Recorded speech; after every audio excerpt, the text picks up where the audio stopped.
In the early morning hours of the 11th of September 1981, a swarm of police officers descended on an unobtrusive warehouse in the Maryland city of Silver Spring. They were there to raid a laboratory that was experimenting on monkeys, which would lead to the first time a scientist had ever been arrested and convicted for cruelty to animals they were experimenting on. An undercover investigation documenting the abuse was carried out by a local animal rights organisation, which, with less than 20 members, was completely unheard of by the general public. And yet their role in this case would catapult them into the global spotlight and lead to them becoming the biggest organisation of their kind in the world, and certainly the most infamous. Their name? People for the Ethical Treatment of Animals, or PETA for short. You've definitely heard of them, and you also definitely have an opinion on them, be it positive or negative. In the decades since the Silver Spring raid, PETA's narrative on what happened seems to have become the de facto version in mainstream media, but there is so much more to this story than that. And, perhaps unsurprisingly, it doesn't always paint PETA in such a positive light. So let's go back to the beginning.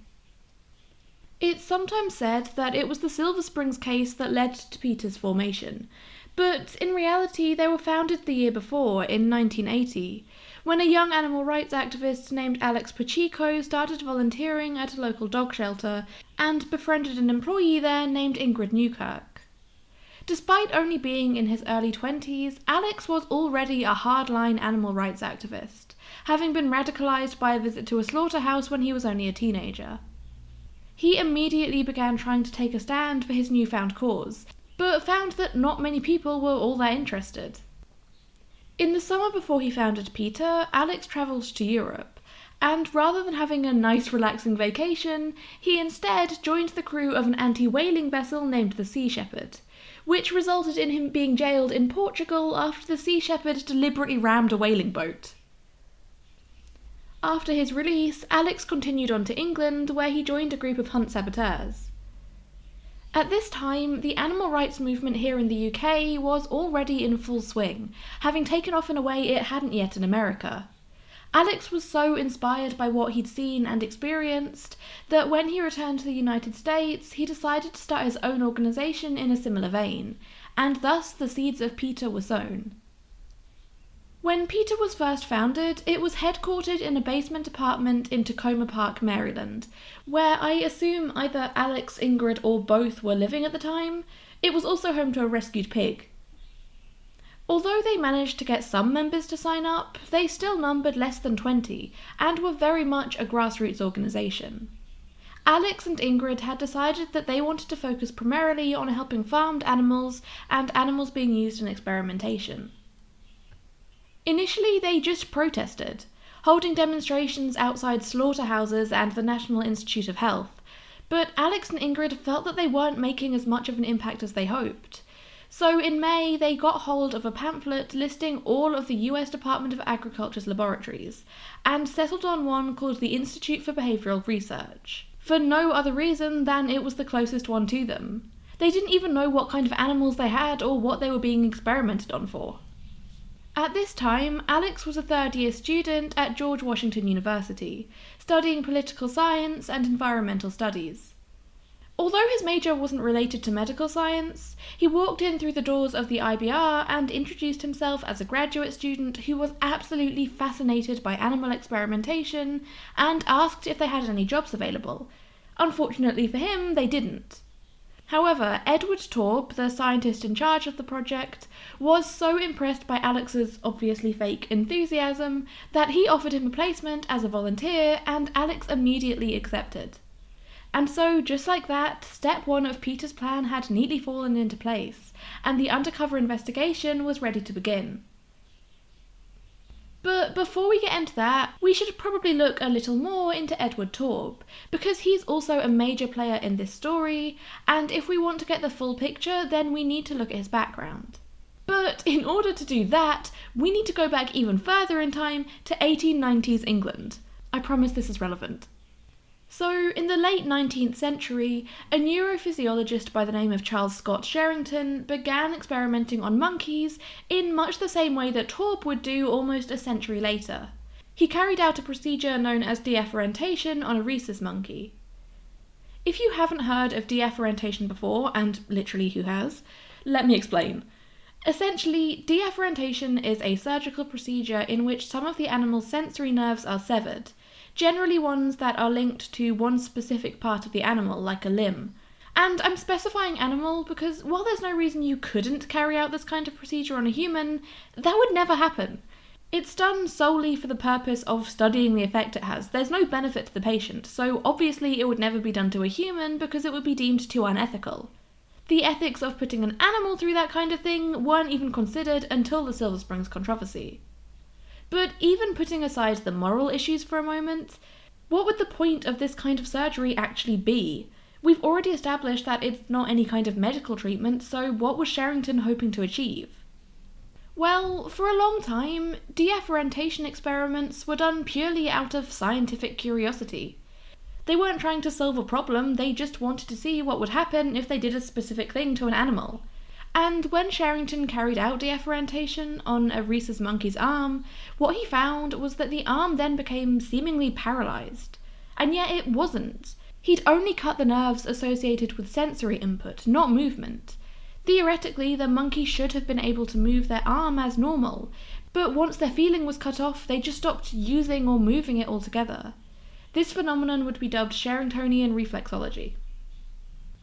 And while Sherringtonian reflexology would become an accepted theory in the world of neuroscience, it still wasn't really understood how losing the sense of touch in a part of the body would lead to this weird physiological paralysis. And this is what brings us back to Edward Taube and 20th century America, because he decided that he was going to get to the bottom of this. As you can imagine, operating on an animal's spinal column and severing only specific nerves is an incredibly delicate operation, and while Taube never had any formal medical qualifications, he did end up acquiring the training and experience necessary to carry out this kind of procedure. Taube had assumed that his own experiments would simply serve to confirm Sherringtonian reflexology, and initially they did seem to. Sure enough, once he severed the right nerves, the monkey's arm would become limp and seemingly paralysed, despite the fact that the nerves required for movement had been left untouched. Before he'd carried out the deafferentation procedure, Taube had first trained the monkeys to flex one of their arms. And when I say trained, I mean they'd be given an electric shock if they didn't do it. Yeah, if you thought unnecessary and dangerous invasive surgeries were bad, things are going to get a lot worse.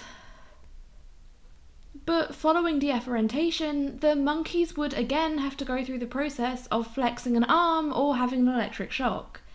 And of course they used their unaffected arms for this. But for Taube, that wasn't enough evidence to prove that the monkeys were truly unable to use their affected arm. So he put them through the same thing again, only this time he physically restrained their unaffected arm. And he found that when they were given no other choice, the monkeys would indeed manage to flex their deafferented arms to avoid the electric shock. In his attempts to confirm the theory of Sherringtonian reflexology, Taube had ended up accidentally disproving it. And this opened up a whole new field of experimentation, one Taube would end up dedicating his career to for the next 2 decades. He continued deafferenting monkeys, but regularly tried new things, like deafferenting both arms or even the monkey's whole body.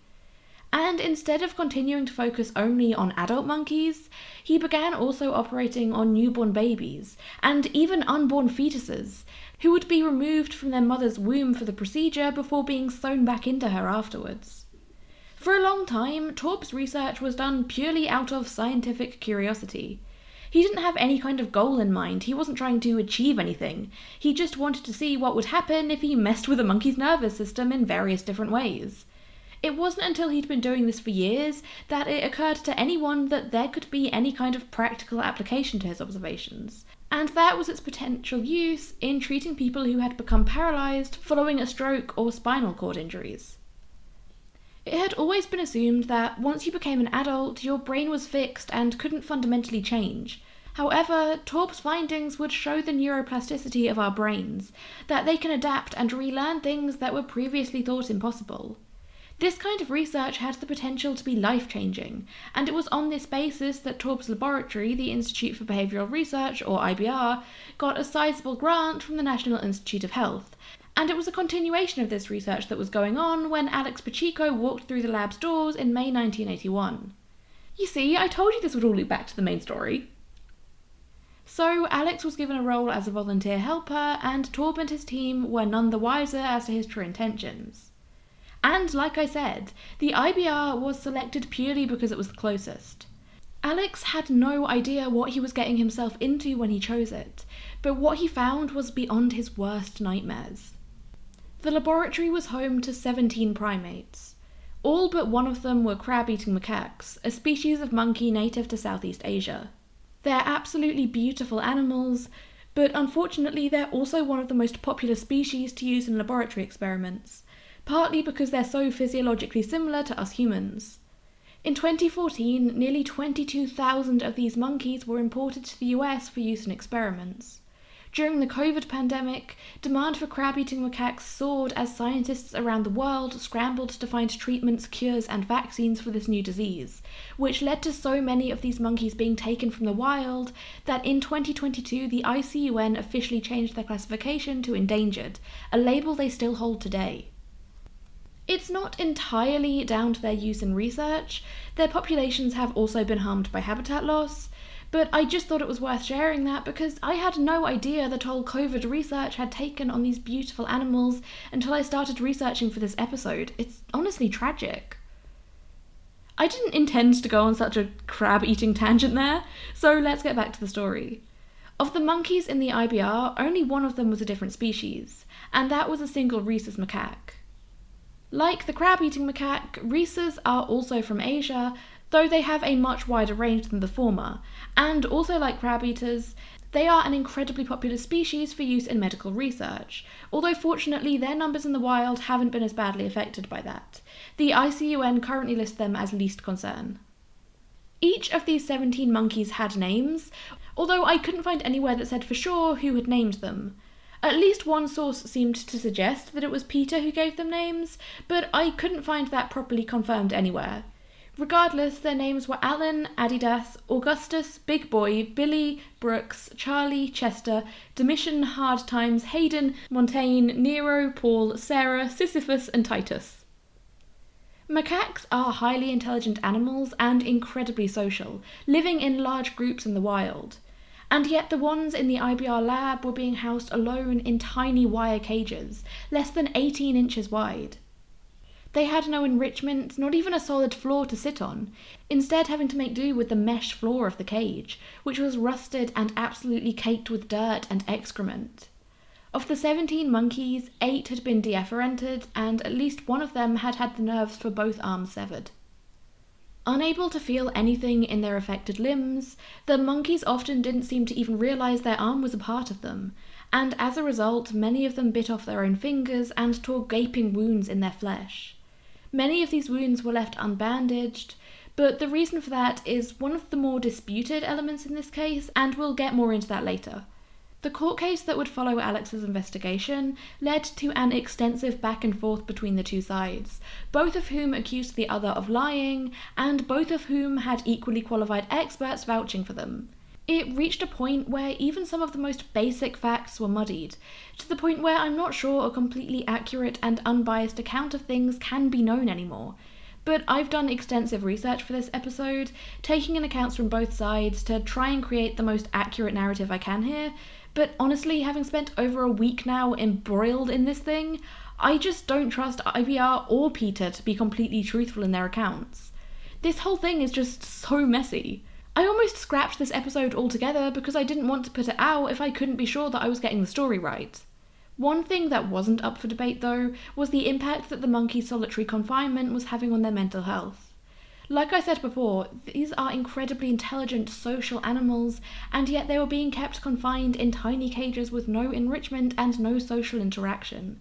Consequently, they exhibited signs of extreme psychological distress, including severe examples of stereotypic behaviours, which is a topic I discussed in more detail in the episode about Carvin the elephant.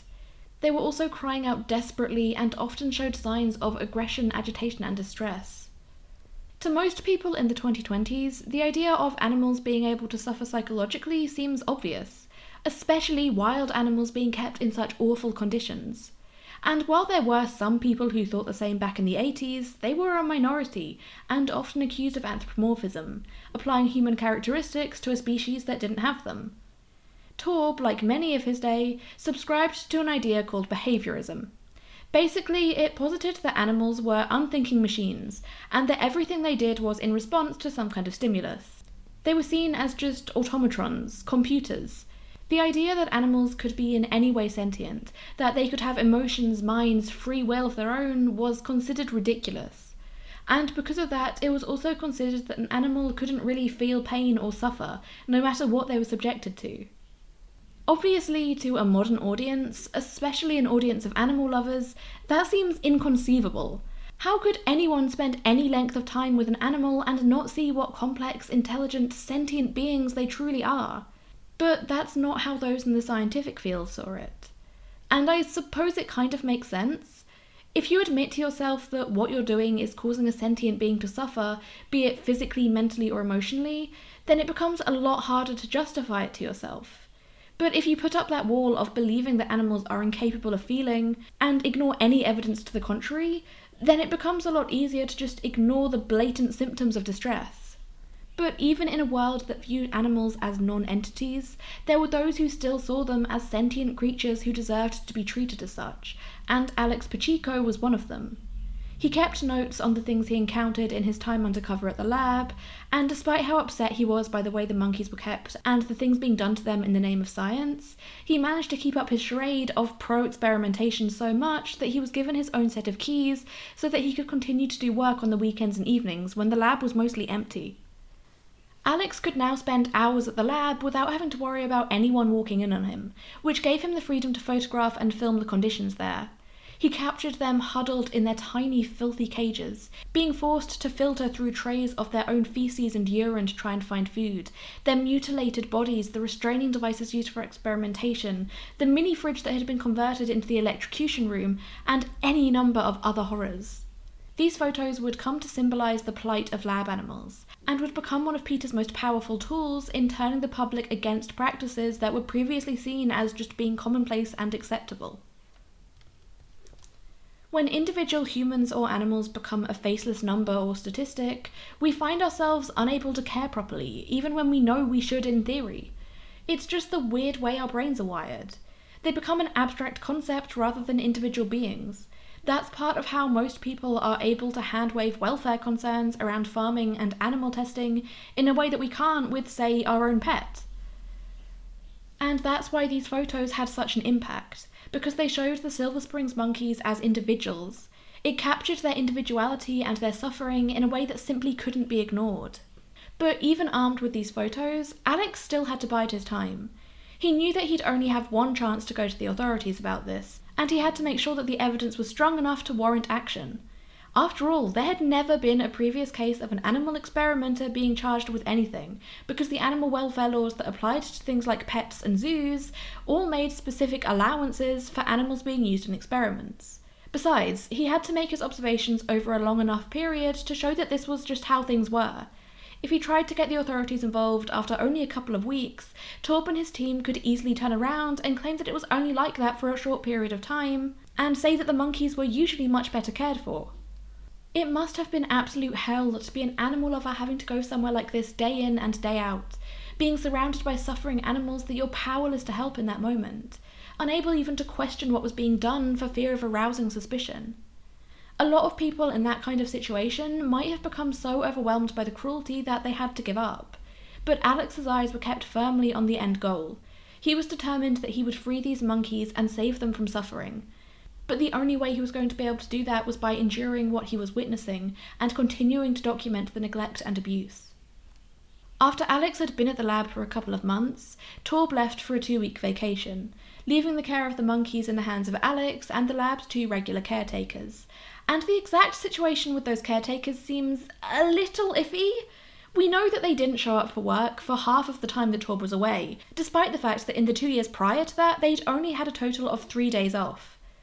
Alex's story has always been that the caretakers just didn't bother to come in, Without Torb's watchful eye over them, they decided to have a bit of an impromptu holiday themselves. And John Coons, the graduate student who served as Torb's second-in-command, did seem to back up this version of events, saying that they'd both phoned in with excuses for not coming. However, Torb seemed to view this with some suspicion, seemingly implying that Alex may have somehow encouraged or convinced the caretakers not to come in. But regardless of why exactly the caretakers weren't there, it meant that Alex had the lab all to himself for days at a time, and he took advantage of this by sneaking in a handful of carefully selected experts to see the monkeys' conditions. I don't know if he did this one at a time with each person, or if he brought them all in at once, but all 5 of his experts produced signed affidavits testifying to the conditions they'd witnessed and offering their own expert opinions.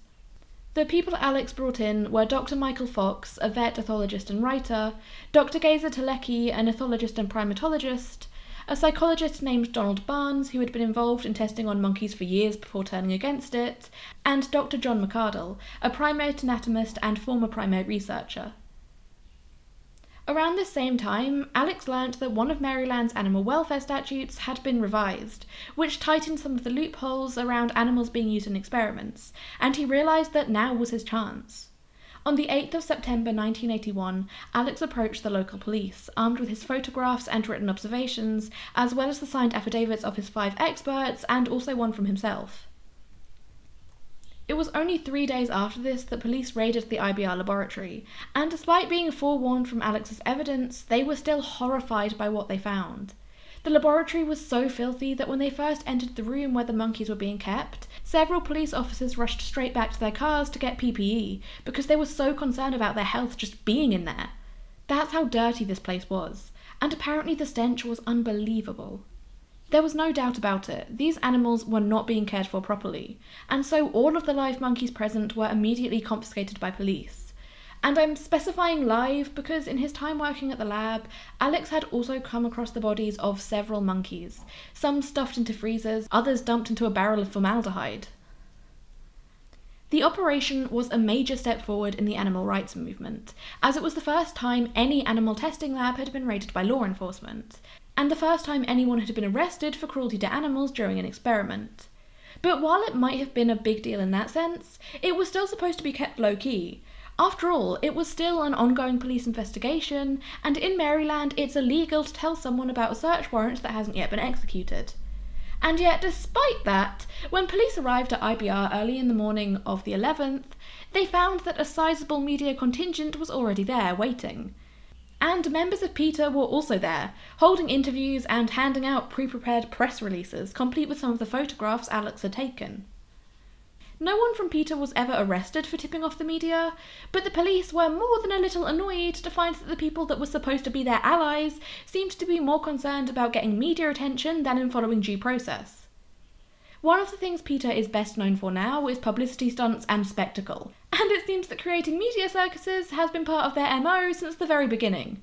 But putting that aside for the moment, there was one issue, and that was, well, what the hell do you do with 17 monkeys? Especially when all of those monkeys have been severely mistreated and half of them have paralysed limbs. Well, the obvious choice would of course be to send them somewhere that already had experience with monkeys, and they did try to reach out to the National Zoological Park, which was nearby, but they weren't able to help. Several local animal rescues did come forward offering support, but since they were organisations that took in domestic pets, they didn't have the facilities to care for that many wild animals. The solution that authorities settled on wasn't ideal, but it was the best option available to them, and that was a converted basement.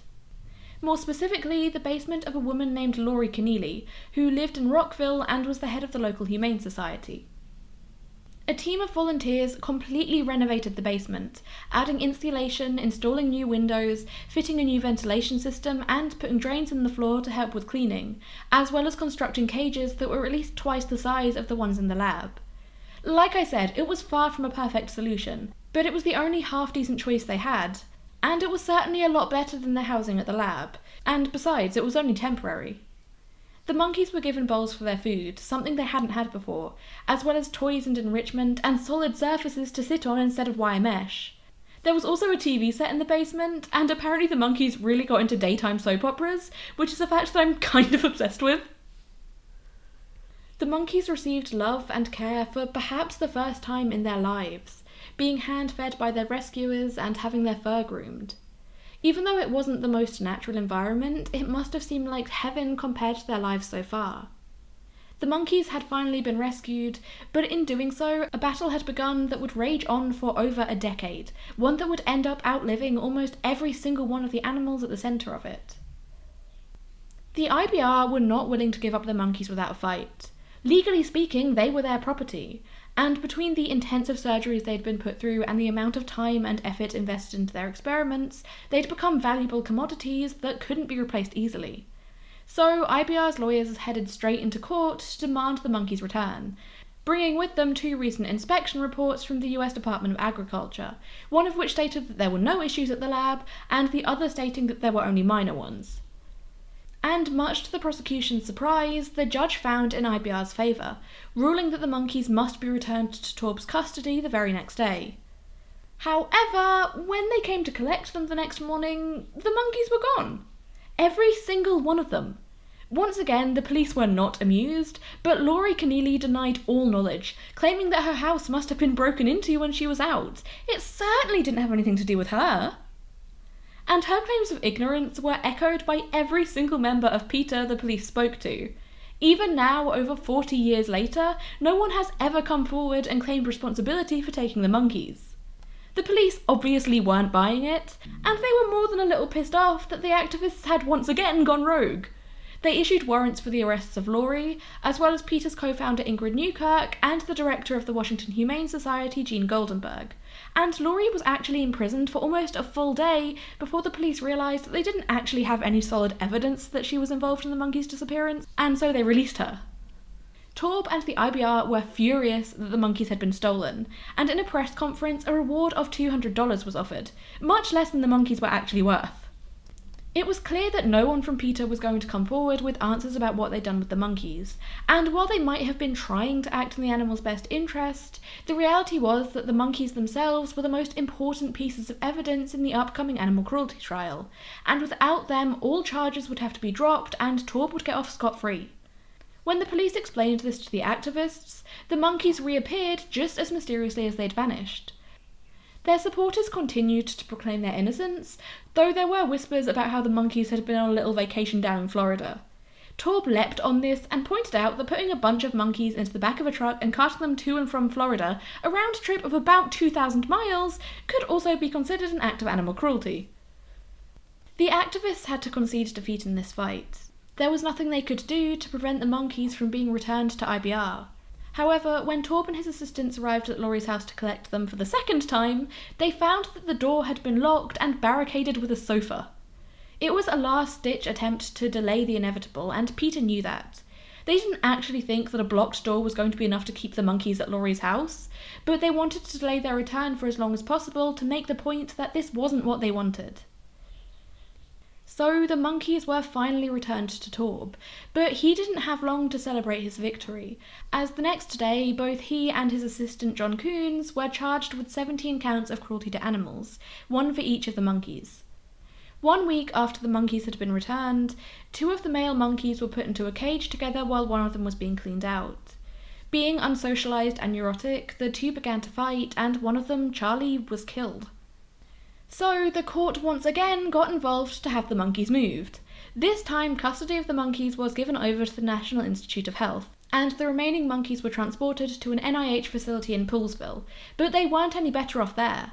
If anything, things were worse. Their cages were even smaller than the ones they'd been kept in at the IBR, and these cramped wire boxes would remain their home for the next 5 years as the battle over their custody continued to rage. Not long after they arrived at the new facility, vets found that one of the monkeys, a male named Nero, had a serious bone infection. It had been left untreated by IBR, and because of that it had spread and become much more severe, until it had reached the point where Nero's life was in danger. The obvious solution was to amputate Nero's deafferented arm, which is where the infection had started. However, because the monkeys were still legally the property of Torb, they couldn't do any kind of invasive procedure without his permission, and he refused to grant it. Without his deafferented limb, Nero was worthless to him. Losing it would mean all of the time, money, and work put into him would be for nothing. The vets were left with no choice but to try and treat Nero's infection with antibiotics, but it didn't work and his condition continued to deteriorate. The infection was growing worse by the day, and by early November, Nero's hand was going necrotic. The tissue was dying. There was no question now, the only way his life could be saved was to remove his entire arm, and quickly. When they made this clear to Torb, he finally, begrudgingly, agreed to the surgery. Not because it was what he wanted, but because he was already being torn apart in the media, and he knew that yet another monkey dying a painful and preventable death would only be more fuel for the fire. Eventually, the animal cruelty case would finally go to trial. And this is the part I was referencing earlier when things got so messy. Every single fact was disputed by one side or another. One really good example of this would be the situation around the bandages, or lack thereof, on the monkey's wounded arms. The prosecution claimed that many of the injuries on the monkey's arms were unbandaged because the IBR staff just didn't care enough to do anything about it. And that on the rare occasions when a monkey's wound actually was dressed, the bandage would be left on for far too long and become filthy. However, the defence team put forward vets explaining that with a deafferented arm, you couldn't always bandage it because some of the monkeys would tear it off and both cause the injuries to become worse and increase the risk of infection. And so that was the reason why some of the injuries were left open to the air. And they also argued that a lot of the prosecution's claims of neglect were just a result of the way that deafferented animals had to be treated and kept, and that the prosecution were just uninformed. Like I said, the whole thing is kind of messy. I mean, I know court cases always are, but this really felt like one where both sides had valid points, and I, as a random layperson looking into it, found myself with no idea which side I actually believed more than the other. I mean, obviously for some things I tended to side much more with the prosecution, but other things I found myself leaning more towards the defence's theories. And in a lot of cases like this one, I don't know. And I think that was kind of the cornerstone of the defence's argument, that most people didn't know how to look after deafferented animals, and therefore they were the only people that could do it properly, and so what they were doing wasn't abuse. Like I said, this whole thing is just messy and complicated, and this is why I'm not getting too much into the details of the evidence and stuff. It's a lot. Both sides brought in expert witnesses who often gave testimony that completely contradicted their opposition. And both sides ripped the credibility of their opponent to shreds, accusing them of lying, exaggerating, fabricating evidence. The case was fought out over the course of 5 days, and I could go through everything with a fine-tooth comb, detailing every single piece of evidence put forward by either side and every single piece of testimony, but that would probably get boring, and this script is worryingly long already, so I'll spare you that. Just know that while the two sides may have gone into this disliking each other, they came out as full-on enemies. I don't think I can put into words quite how bitter and resentful the sentiment between them was, and the feelings were completely mutual. But after everyone had said their piece and the judge considered the evidence, he found Edward Torb guilty on 6 of the 11 counts, in each case for failing to provide the animals with adequate veterinary care. John Coons, on the other hand, was acquitted of everything. While it wasn't quite the landslide victory PETA had hoped for, it was still a landmark case. For the first time in American history, a scientist had been found guilty of cruelty for experimenting on animals. However, since animal cruelty was only a misdemeanor, the punishment was minimal, $500 for each conviction for a total of $3,000. But that's the story, right? PETA won, IBR lost, and everyone just moved on with their lives. Yeah, right. Torb immediately set about appealing his convictions, with his appellant trial kicking off in June 1982. There were several differences between this one and the previous trial.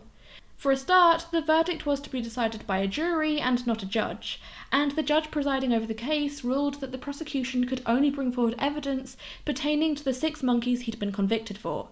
Everything else that had been allowed in the first trial, like the overall conditions of the lab and the state of the other monkeys, was to be kept from the jury. The focus was only on whether or not Torb got those 6 monkeys adequate veterinary care. Nothing else was considered relevant. Essentially, the jury were told that they could only uphold the convictions if they unanimously agreed that the monkeys had been in physical pain, and since most, if not all, of the physical wounds were on their deafferented limbs, they wouldn't have felt anything. Both sides came out swinging again, bringing in even more experts than before. After the arguments had been made, the jury convened for 2.5 days. 4 members of the jury felt that they hadn't been shown enough evidence to convict Torb beyond a reasonable doubt, while the other 8 felt that he should be found guilty on all 6 charges. Ultimately, when the jury came to their final decision, Torb was found not guilty on all but one of his previous convictions. The count he was still found guilty on was Nero's. In his case, the infection had spread so much that it would have been causing him to suffer beyond his numb arm, and it had only gotten as bad as it had because it had gone untreated until after the monkeys were removed from Torb's care. Except, do you remember earlier how I was saying that literally everything in this case is messy and complicated? Yeah, well, so's this. Are you surprised? After Nero's arm had been amputated, the vets performed an autopsy on it, and the findings were that the infection had been brought under control and wasn't as serious as had been previously claimed. The reason his hand had become necrotic wasn't because of the infection, it was because the vets at the National Institute of Health had applied a bandage too tightly and it had cut his circulation off. The amputation was completely unnecessary. But if that's true, then why was the conviction upheld? Well, despite the fact that the prosecution had access to that report, something that they didn't bring up at trial, when the NIH handed over the monkeys' complete medical records to the defense team, this particular report was missing. They only learned of its existence when someone leaked it to them after the trial. And you can't do that. You can't just hold important, potentially exonerating evidence back from the defense. And this isn't me trying to defend Torb. I think what he did to those monkeys was awful. But he was still entitled to a fair and proper trial. That's the foundation of any justice system. And so Torb's final conviction was also overturned in August 1983, though that seemed to be less because of the withheld evidence, and more because a court finally ruled that Maryland's animal welfare laws didn't apply at all to the field of medical research. It didn't matter what an animal was being put through, as long as it was ostensibly for the greater good in the long run. After a long and expensive legal battle, Edward Torb had finally been completely exonerated. However, just because his name had been cleared in court, that didn't mean that his reputation wasn't irreversibly damaged. The rest of his career would be overshadowed by the Silver Springs case, which had ended up making international headlines and causing a massive surge of public interest in the animal rights movement. Torb never worked with animals again, not because he didn't want to. After all, he dedicated his entire decades-long career to animal experimentation, but because he couldn't get the funding. His name had been so tainted in the public consciousness that nowhere was willing to risk their reputation by giving him funding. 5 years after the Silver Springs fiasco began, Torb finally found himself another job as professor of psychology at the University of Alabama at Birmingham. Perhaps he'd hoped that this could be a fresh start, a chance to distance himself from the controversy. But if that was the case, his hopes were immediately dashed when PETA turned up at the university to protest his hiring. By this point, Torb's career had nothing to do with animals, he was just lecturing students. But PETA didn't seem to care. They'd made it their mission to destroy him, wasting time and energy that could have been spent doing something that actually benefited animals. But then that just kind of perfectly sums up PETA as an organisation, huh? But let's get back to the monkeys, because while all of this was going on, there was still a massive question mark hanging over their futures. At some point during all of this, one of the monkeys had to be euthanized, bringing the total number of survivors down to 15. PETA were continuing to pursue legal custody of the monkeys, but their fight would ultimately be unsuccessful as they had no grounds for their case besides just wanting to rescue them, which is admirable but not legally binding. When the court found against them, they launched an appeal, but that too would ultimately be rejected. In the summer of 1986, while PETA was still waiting for the appeal to be processed, the monkeys were transferred from the NIH facility in Poolesville to the Delta Regional Primate Research Center in Louisiana. The research center, which has since been renamed the Tulane National Primate Research Center, is home to thousands of monkeys, all of whom are either being used in medical research or are part of a breeding program to create more monkeys to be used in medical research. Perhaps unsurprisingly, the TNPRC have been at the center of several controversies over the years around their mistreatment of monkeys, but that's a topic for another day. I'll probably make a mini-sode or something about them one day, because I thought it was kind of interesting.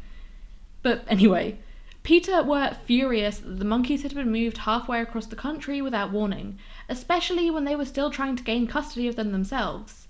But a spokesman for the NIH pointed out that they had had no choice but to move them in secret, as it was the only way to stop the truck from being blockaded by protesters.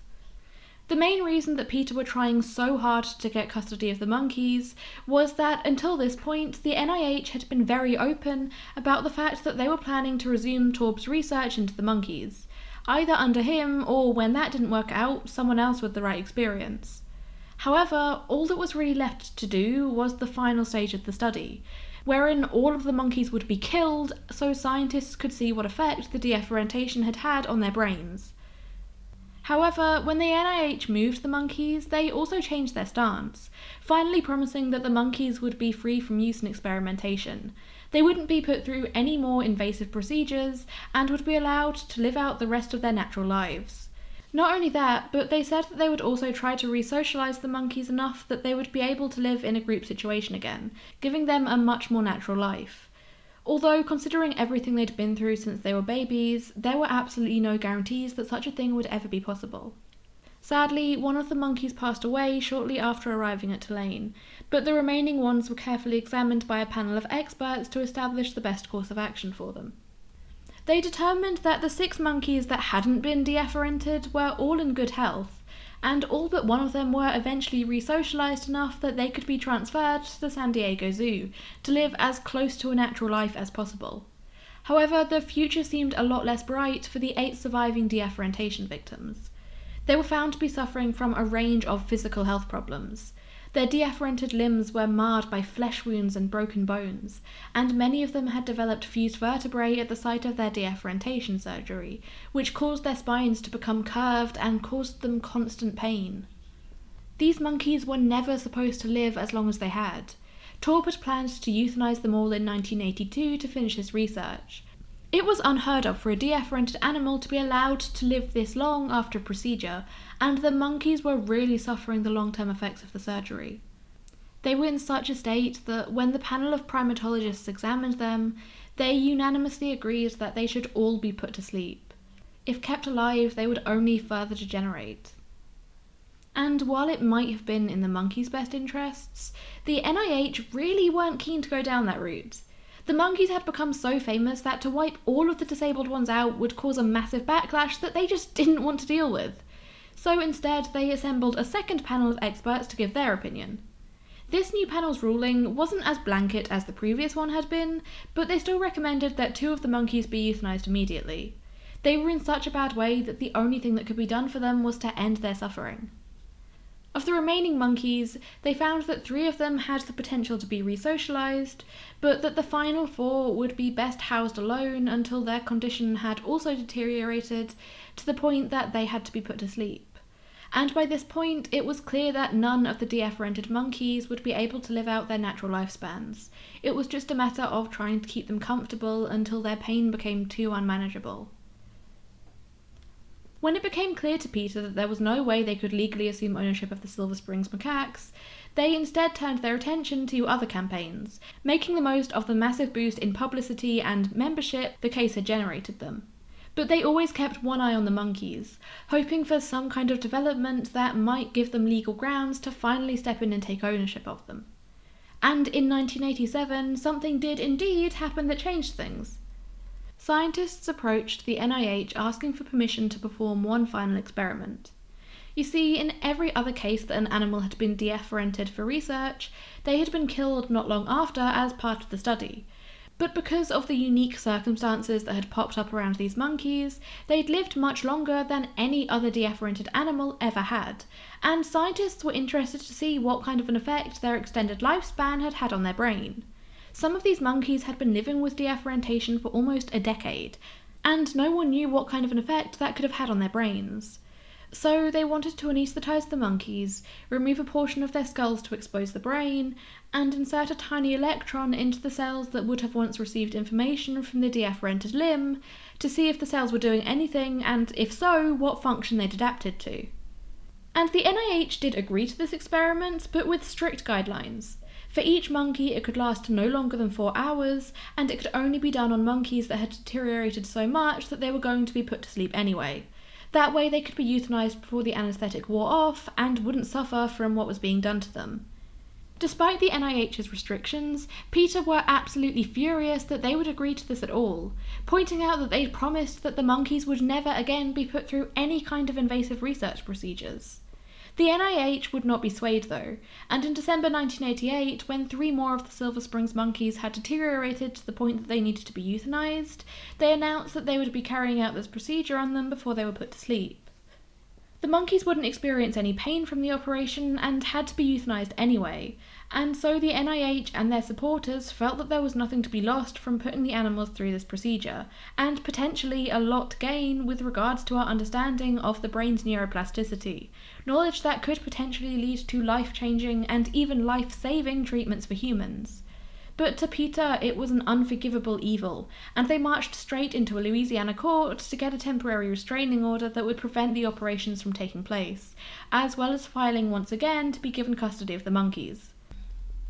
This sparked the biggest legal battle yet, a tennis match of appeals and counter-appeals, and all this time the restraining order remained in place, preventing any of the monkeys from being euthanized. But the only reason the procedure had been given the go-ahead was because 3 of them needed to be put to sleep. And as the court battle raged on in the background, the monkeys' condition only continued to deteriorate. Of the 3 monkeys, it was one named Paul who was in the worst state. He was wasting away, and by the summer of 1989 he'd lost more than 1/3 of his body weight, and was so weak that all he could do was lie on the floor of his cage as his life ebbed away from him. Despite vets insisting that he needed to be put to sleep to end his suffering, neither side was willing to budge, and so Paul was left to die a slow and painful death. And PETA still had the gall to claim that they were acting in the monkeys' best interests. And Paul's case was not unique. In December of that year, Billy, the only Silver Springs monkey to have had both of his arms deafferented, was in a similar state. The research centre reached out to PETA to inform them of his condition and asked Alex Pacheco to waive the court order that prevented euthanasia. Not trusting the vets at NIH, Alex insisted on getting an independent veterinary opinion, so he flew in Thomas Weiss, the go-to vet for the sanctuary Primarily Primates, where PETA wanted the monkeys to be sent. This wasn't the first time PETA had sent Thomas in to examine the Silver Springs monkeys. He'd been there only a year before and had examined Billy then. But the monkey he saw this time was practically unrecognisable. In the time since Thomas had last seen him, Billy had developed a bone infection that had spread throughout his entire system. He was skeletal and practically immobile. Thomas made it clear to PETA that there was no other option. Billy had to be euthanized as soon as possible. He was suffering horrifically and there was nothing more that could be done for him. And PETA still refused. Thomas Weiss had no ulterior motive, no reason to lie or exaggerate. There was no reason for PETA not to believe him. They'd brought him in specifically because they knew he only had the best interests of the animals at heart. And yet when he came to them with an answer they didn't like, they just refused to listen. All the while still claiming to be people for the ethical treatment of animals. Thomas Weiss would later say that Alex had told him he was concerned that if they conceded in Billy's case, then they'd lose the rest of the monkeys too. Thomas responded by pointing out that Alex was no longer making his decisions on humane considerations, and that the monkeys had become mere pawns in his greater ideological battle. Alex would later deny that this conversation ever took place, and has argued that he would have allowed Billy to be euthanized if he'd really been in unrelievable pain. Whether or not you believe him is up to you, but I probably don't need to spell out where I fall on this matter. With PETA digging their heels in, the Tulane Research Centre ended up going to court to try and get permission to both end Billy's suffering and perform that final experiment, and they were granted it. But PETA refused to give in, and an organisation heavily affiliated with them, the Physicians Committee for Responsible Medicine, immediately went to a court in Washington and managed to get a court order to prohibit both the experiment and the euthanasia. That order then held for a grand total of 2 days before it was vacated by a different judge, and Billy was finally given respite from his suffering.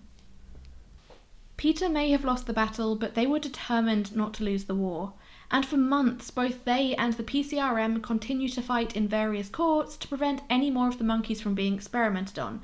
But despite their best efforts, they kept losing. But eventually they ran out of appeals, and 3 more of the deafferented monkeys, Augustus, Domitian, and Big Boy, were euthanized after their brains had been examined. And while this episode's focus is mainly on the monkeys themselves rather than the science side of things, what was found to have happened in the brains of the monkeys was pretty incredible. The area that had reorganised was over 10 times bigger than they were expecting. It was a kind of adaptation that would have never been thought possible in the past, and it never would have been discovered had the monkeys' lives not been so extended by the controversy. Scientists were, and I think still are, hopeful that the knowledge gained from this insight could one day allow them to develop a surgery or even medication that could allow a healthy part of the brain to take over the work of a part that's been damaged, which could allow people paralysed by strokes, for example, to regain mobility. Obviously, the things the monkeys were put through were awful and far crueler than was necessary, but hopefully some good can come out of it, in addition to the increased awareness and scrutiny of animal experimentation labs.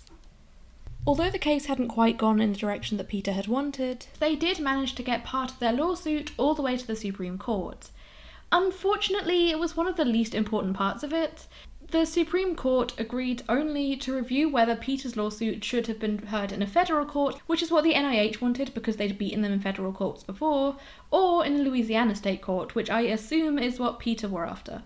Any issues regarding the custody of the monkeys, the ethics and regulation of how lab animals are treated, all of that stuff was immaterial, and to be honest, it didn't seem to lead to anything. The House Committee on Science, Space and Technology tried to intervene, wanting to assemble a panel of independent experts who would then get to decide what would happen with the remnants of the Silver Springs monkeys. At this point, there were only 4 remaining at the research centre. However, the rift between the two organisations was now so deep that they refused to cooperate, and despite the committee's best efforts, no outside groups were able to mediate them. And with the two sides unwilling to even consider working together, the monkeys would remain where they were, some in the San Diego Zoo and the rest in the Tulane National Primate Research Center. Some of them went on to live for years, and the ones at the research centre would receive fan mail from supporters around the world, some of whom would send them gifts and toys in the post. The only non-deafferented monkey at the research centre, a female named Sarah, recovered enough mentally that she was eventually able to live with other monkeys, and she was said to have become like a grandmother to the younger ones she encountered. She got to live out the rest of her days in a large indoor-outdoor enclosure where visitors to the centre could see her. The rest of the monkeys, though, didn't fare so well. Alan, Nero and Titus all became so neurotic that not only did they have to be kept alone, but they became so anxious and upset by the presence of strangers that it would cause them to injure their deafferented arms, and so they had to be kept away from the public in an area where no one would disturb them. Although PETA were forced to move on, the staff at the research centre knew that they were still ready to pounce if there was even the slightest hint that the monkeys weren't being cared for properly. And so the amount of food they ate was carefully recorded, and the monkeys were fed twice as often throughout the day as other primates at the centre. It's been almost 45 years since the IBR lab in Silver Springs was raided, and the now infamous photos of the monkeys made headlines for the first time. Obviously, all of the monkeys involved have since passed away, and the IBR have long since shut down as a direct result of the financial harm the case did to them. Even now, Edward Taub has never had the chance to experiment on animals again, although he has been involved in developing new treatments for human stroke survivors, thanks in no small part to the research he'd done previously on the macaques. And of course, PETA went from an unheard of local group to the largest animal rights organisation in the world, and certainly the most infamous. While there have been cases, like the one in Silver Springs, where they have genuinely helped to rescue animals in need and raise awareness of important animal welfare issues that have been kept hidden from the general public, it's impossible to ignore the fact that their controversial and militant tactics have made such a name for themselves that they're viewed with distaste even by other members of the animal advocacy community, including myself. And given their history of hypocrisy, misinformation, racism, misogyny, anti-Semitism, ableism, and so much more, it's not hard to see why. PETA have always been focused on getting attention whatever the cost, and so even if it wasn't for the Silver Springs case, I still think they would have found a way to make their names known. But it just so happens that the way they did involved them shedding light on an animal welfare crisis which still has repercussions in the industry to this day.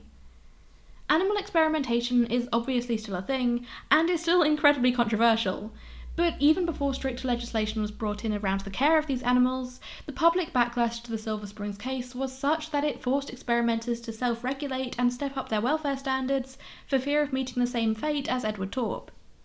PETA are a pretty awful organisation that have done some truly terrible things, including killing a lot of perfectly healthy animals. Allegedly. But even so, you've kind of got to hand it to them for having the gumption to do what no other group had. Things have changed a lot in the medical research field since the Silver Springs case, and science has come a long way. And I still hold out hope that one day we'll be able to completely eliminate the need for animal testing altogether, and that we can finally move forwards into a world that's a better place for every living being. Thank you so much for listening to this week's episode of the Animal Nerd podcast. This one was an absolute beast to work on. I think this is possibly the longest script I've ever written for the show. I'm so relieved to have gotten this done. It's been so much more work than I thought it would be getting into it. And even aside from the scale of it, doing the research and figuring out the truth beneath the propaganda was just, it was not fun. I did not have a fun time doing this, and I'm really not looking forward to having to edit all of this and make the video for the YouTube upload. So if you've stuck it out to the end of this episode, then it would really mean the world to me if you could do something to support the show. Please, I put so much work into this one. Whether that's giving us a review or rating in whatever app you're listening to this on, sharing it with a friend, subscribing to the show if you haven't already, and if you're listening via YouTube, then liking the video and leaving a comment both really help give us a boost in the algorithm. I really hope I did an okay job with this script. I wanted to try and show both sides of the argument as best I could, without excusing the awful things that both sides did, which is not a very easy feat. And talking about PETA is never a fun thing to do for so many reasons, and hopefully I haven't unleashed the wrath of their supporters by critiquing them in this. Sometimes I'm very grateful that this show has such a small audience. Honestly, I could have made this episode like twice the length that it is by including like all the details from the court case and all of the allegations that were being made and the accusations that were being thrown around and just everything else. But I had to cut myself off somewhere, and hopefully I did a good job of getting across the general vibe and the important information without getting too bogged down in details that probably would have been boring to you anyway. But yeah, I'd be really interested to know where you fall on this case. Obviously, it's a very emotive story, and obviously one that people have very strong opinions on. I'm very much a believer that even if people don't agree on things, we can still respect one another and discuss our viewpoints in a considerate and productive way. So feel free to sound off, but do keep it kind. A full list of the sources I used for this episode can be found in the show notes, as can links to our website, social medias, email address, that kind of stuff. I think that's everything I have for today. I need to go and have a rest after talking for like an hour and a half or however long it's been. Hopefully I can shave it down in the edit. But yeah, thanks again so much for listening and supporting the show, and I will see you in the next one. Stay wild, friends!